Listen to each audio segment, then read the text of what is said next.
Salut à tous, avant d'entrer dans le vif du sujet, je vous invite à regarder cette brève partie d'un reportage qui était passé sur la chaîne Nadia TV. Il s'agissait d'un fait divers qui a affecté un jeune étudiant en Allemagne qui s'est fait arnaquer par une jeune femme au Cameroun. Suivez ce bref passage, ensuite je vais donner mon avis. Les Camerounais constituent de plus en plus un obstacle majeur aux investissements de leurs compatriotes de la diaspora au pays. Arnaque, malhonnêteté et escroquerie aggravée, Emmanuel, 29 ans, est l'une des victimes. Son investissement de 27 millions de francs CFA est tombé dans l'eau. Son partenaire d'affaires sur place à Douala est introuvable. Elle m'a présenté le business, elle m'avait parlé de l'agriculture, de l'élevage et un salon de coiffure, un institut de beauté qu'elle voulait mettre en place. Moi j'ai jugé l'affaire un peu très bien quoi, et je me suis décidé de financer son projet. Je l'ai donné en tout une somme de 27 millions de francs CFA et qu'on devait produire le business ensemble et à la fin on partage les bénéfices. Chose que cette fille a pris de l'argent. Maintenant, les choses ont commencé à tourner mal dès décembre 2022 parce que tout ce qu'elle devait me verser comme argent en décembre 2022 n'était jamais arrivé.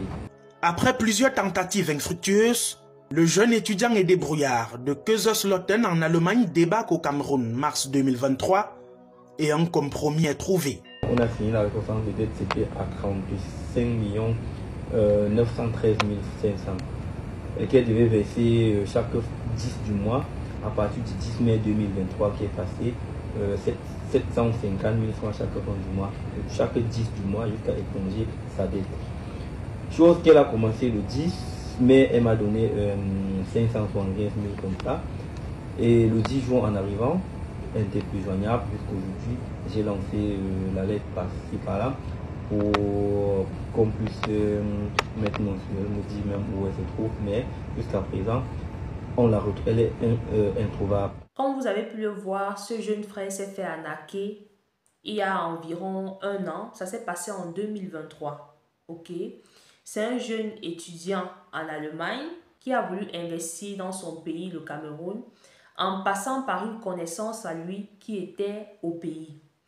Je parle de cette vidéo parce que ce qui est arrivé à ce frère, c'est quelque chose qui peut arriver, qui est déjà arrivé à beaucoup de personnes, qui peut arriver à d'autres personnes parce que personne n'est à l'abri. Quand vous écoutez son histoire, vous allez sûrement vous dire, mais oui, il est con, il est ceci, cela. Mais croyez-moi, face à certaines situations de la vie, on peut se laisser emballer par des personnes et ouvrir les yeux malheureusement quand c'est déjà tard. Je vais parler ici des erreurs de mon point de vue, de ce que j'ai écouté de ce reportage, des erreurs que ce frère a commis. Et ça vous permettra aussi peut-être de faire plus attention quand les gens au pays vous parlent de certaines choses afin d'éviter certaines erreurs. Déjà, moi, je pense que le rapport que le frère entretenait avec la sœur au pays, c'était un rapport amoureux. C'est vrai que dans le reportage, il parle de partenaire.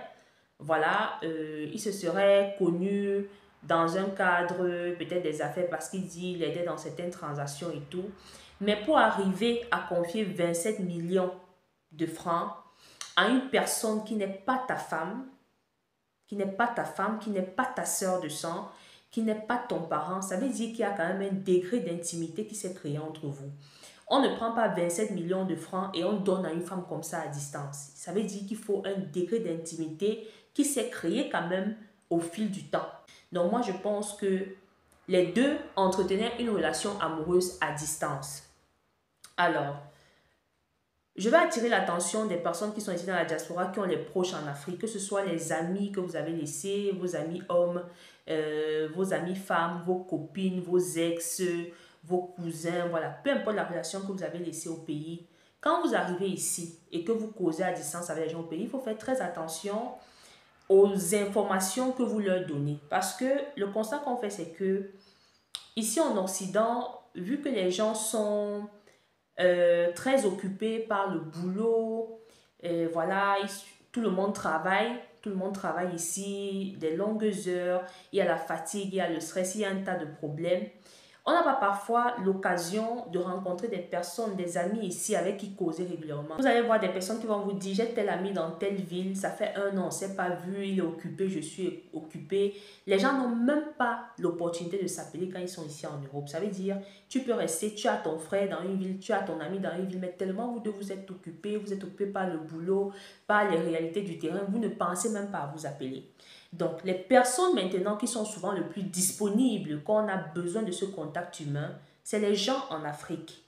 Parce que quand un homme, et ça, les hommes qui sont ici en Occident, qui ont les copines en Afrique ou les femmes, vous serez d'accord avec moi. Quand tu as une copine en Afrique et tout, ça ne fonctionne pas de la même façon qu'une fille qui est ici. Voilà, ça veut dire qu'en fonction des pays, il y a des pays où les femmes aussi charbonnent beaucoup autant que les hommes, elles sont très occupées. Je rappelle que le frère est de l'Allemagne et l'Allemagne c'est un pays où les filles là-bas, elles sont très occupées, elles travaillent aussi beaucoup. Voilà, elles n'ont pas le temps à t'accorder tout le temps en fait. Donc ce qui fait que quand tu as une copine d'un pays comme l'Allemagne, elle vit les mêmes réalités que toi. Après, elle rentre, elle est fatiguée. Elle n'a pas le temps de causer toute la nuit avec toi parce que le lendemain, elle doit courir encore aller au travail. Pourtant, quand tu es ici et tu as une copine à distance, les femmes au pays sont toujours disponibles pour les benguistes. Les femmes en Afrique, du moment où tu es benguiste, elle est toujours disponible pour toi. Elle a le temps pour ça. Les filles au pays, causer avec un benguiste, c'est comme un travail. Hein? C'est comme un travail et il y a un salaire à la fin du mois. Et c'est vraiment ce qui se passe parce que si tu sors avec une fille à distance, elle échange son temps, ce qu'elle te donne, le temps, les amourettes, tout ça, contre ton argent, contre tes Western Union. Donc ça veut dire que tu as une fille au pays à distance, tu es ici, tu es stressé, tu ne sais pas à qui parler. Tu sais qu'elle est toujours là pour toi. Elle te donne sa disponibilité à 100%. Tu l'appelles à n'importe quelle heure, elle est toujours présente. Avec une femme au pays, tu peux causer de 21h à 5h du matin. Elle n'a pas de souci. Elle va t'accorder tout ce temps. Les gars qui sont ici, vous savez que je dis la vérité.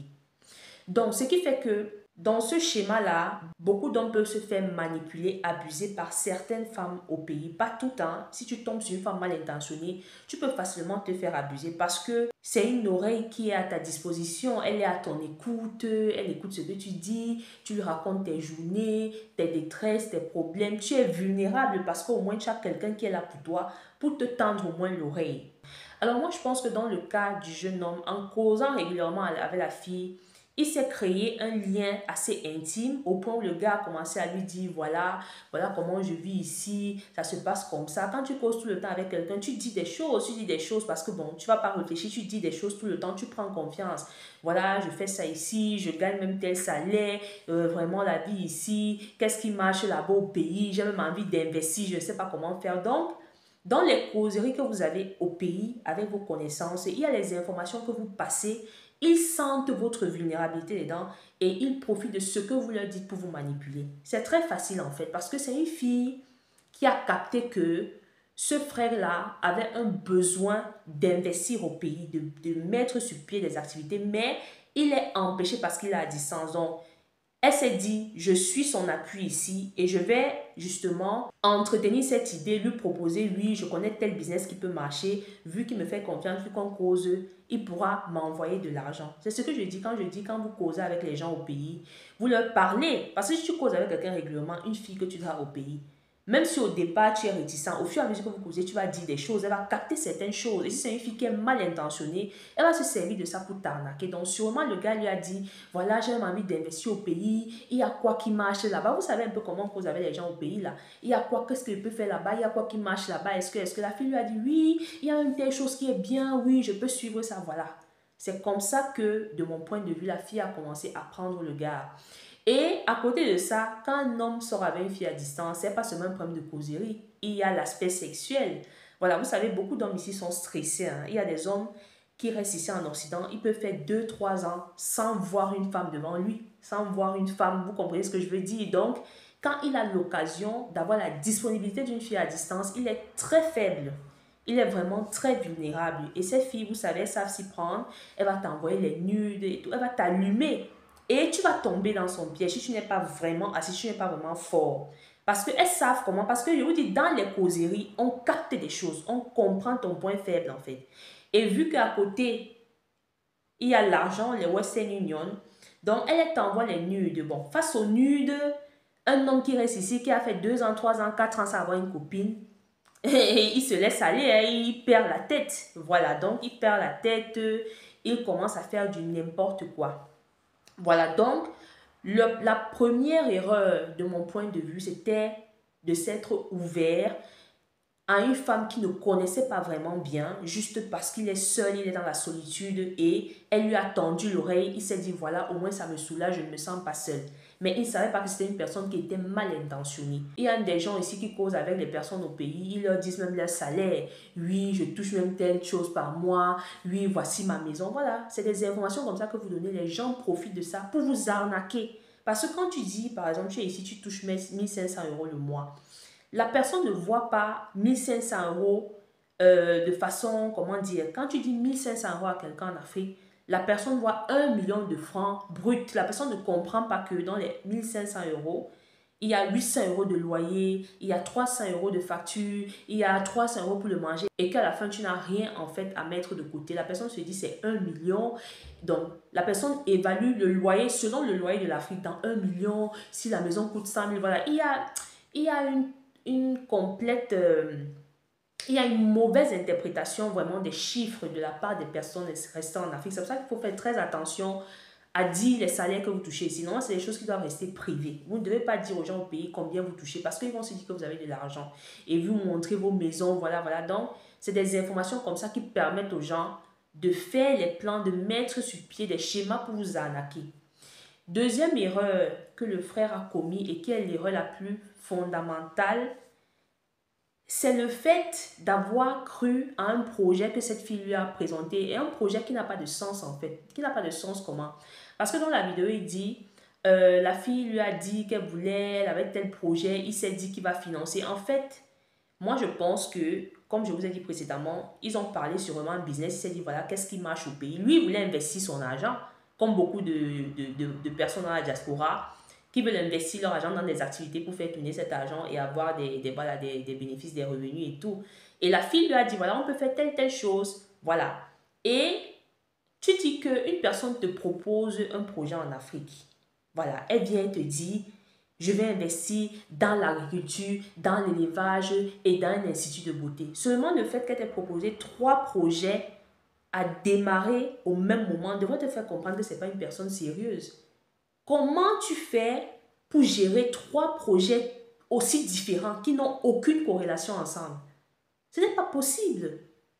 L'agriculture n'a rien à voir avec l'élevage. L'élevage n'a rien à voir avec l'Institut de beauté. L'Institut de beauté n'a rien à voir avec l'agriculture. Comment tu es quel génie? Tu es quel superwoman? Tu as quel cerveau pour gérer 3 projets aussi différents au même moment? C'est où ce frère s'est grandement planté et je comprends que c'était pas quelqu'un qui était aussi business. Parce qu'une personne qui a déjà un peu fait le business dans sa vie, même seulement les petits business de rien du tout, devrait comprendre que c'est quelque chose qui n'a pas de sens en fait, que c'est de l'arnaque. Même quand vous voyez les grands hommes d'affaires qui aujourd'hui sont établis, ils ont beaucoup de l'argent, vous allez voir quel homme d'affaires qui va vous dire qu'à ses débuts, il a débuté 3 projets au même moment. Ça ne se fait nulle part. Que ce soit en Afrique, en Europe, ça se passe pas comme ça. On commence d'abord par un projet, on voit comment ça marche, ça évolue dans le temps, avant que maintenant, quand on voit que ça a bien évolué, ça s'est bien établi pendant un certain nombre d'années, on décide de diversifier.